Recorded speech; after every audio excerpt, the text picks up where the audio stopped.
Hello. In this video, I'm going to talk about the steps to go through to start your own small business. This is 3 stages, and each stage has certain steps that you would go through normally. Now, you may find that you don't need all these steps, but it's a good idea to know what they are. So in case you do need them, you can always go back and take care of them. The first stage, is to select a suitable business idea. The first thing is to define your requirements for the business. How much money do you want to make? What resources are available for the business? What talents do you have? What are your abilities to make the business profitable? And just whatever you need to accomplish with your business.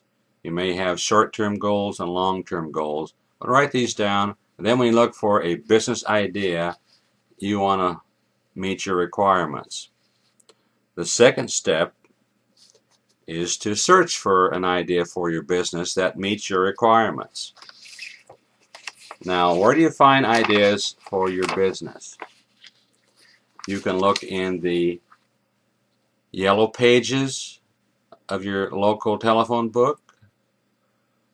You can look on the internet, and you can put in there money-making ideas, ideas for a small business, something like that, and you get all kinds of hits where you can go and see what is being promoted for a business. Now, the type of business you would normally want to have is where you either provide information to people or you provide a service to people. Either one of these is a low-cost, low-risk business idea that you can do without requiring a lot of money. The third step in this first stage is to search your competition. What is being advertised for your business idea? You might find these advertisements in the yellow pages or in the local newspaper or on the internet, but you can see what kind of features people are offering to get customers for their product or service. Now, the next stage is to go through the preparation for your business, and this is all just kind of paperwork.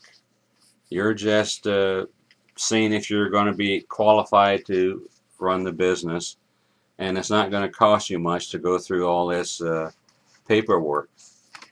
But it helps to know if you can start your business or if you're lacking something.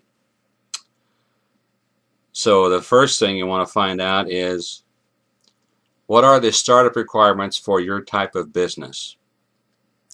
For example, if you're going to operate out of your home, are there any zoning requirements you have to meet? Normally you wouldn't want to meet a bunch of customers because that would annoy the neighbors, and you have to be zoned for a business probably. And then there are permits or licenses, reports that may be required by various levels of government. You want to find out all that is required to keep your business legal. And to find out, you can go talk to your bookkeeper, accounting firm,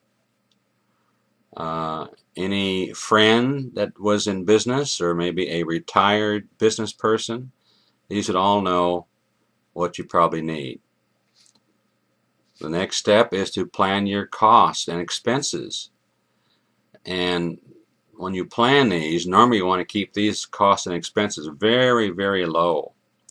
You don't want to have a fancy office right at first. Don't want to buy a new computer right at first.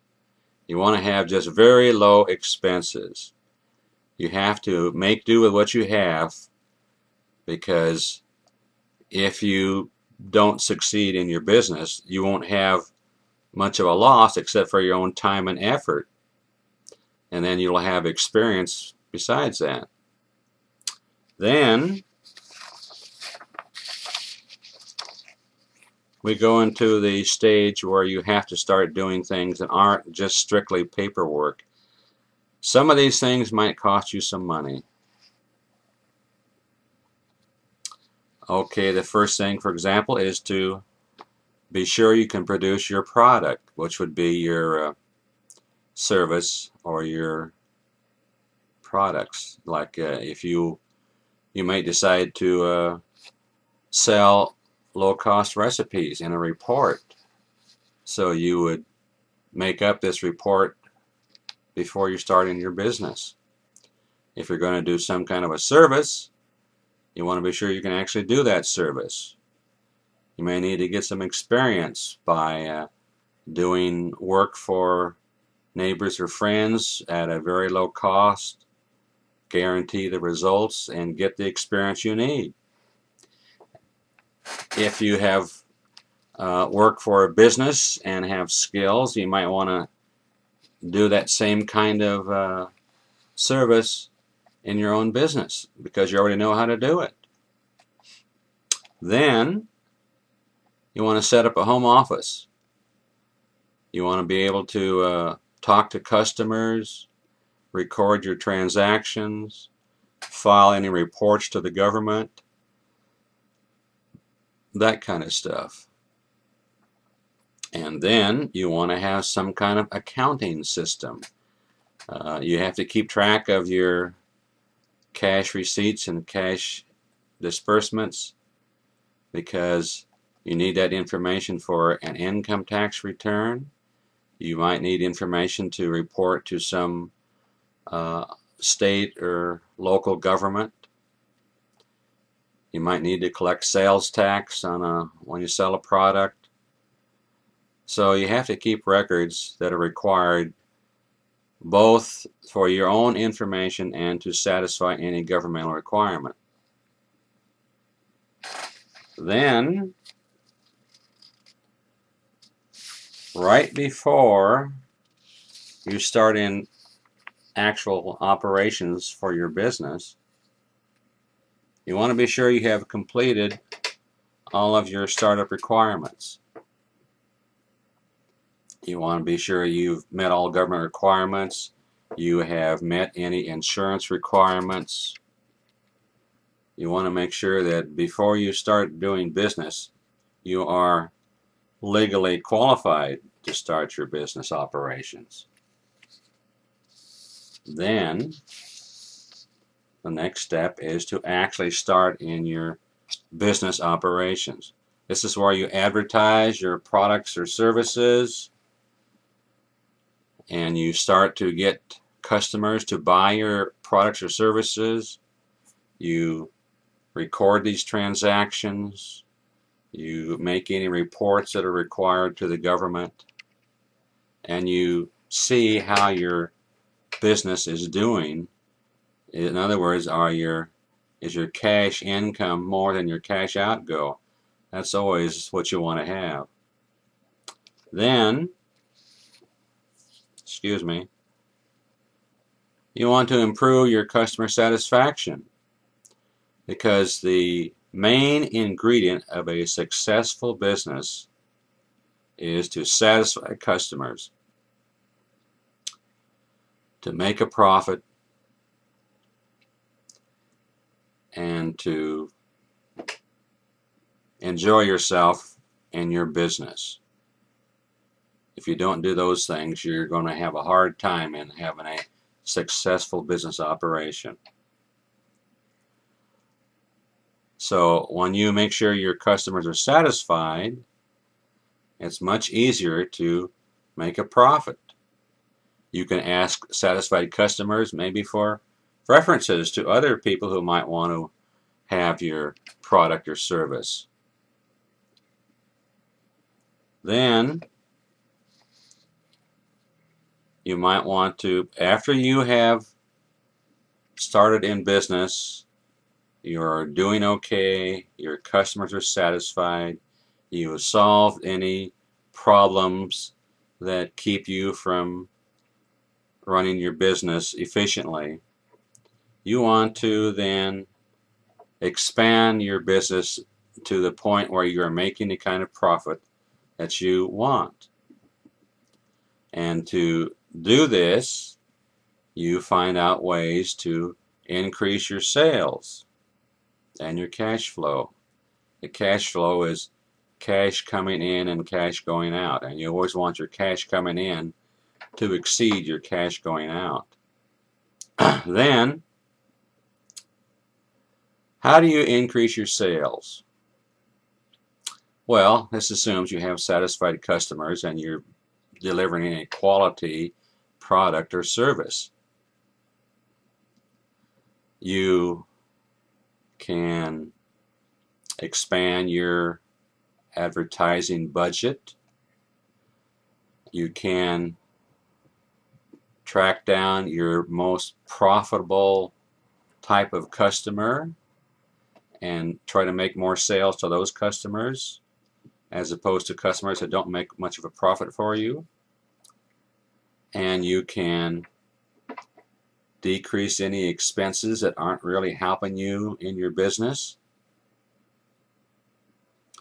You see, you want to make a profit as soon as possible, and you want to expand that profit. Then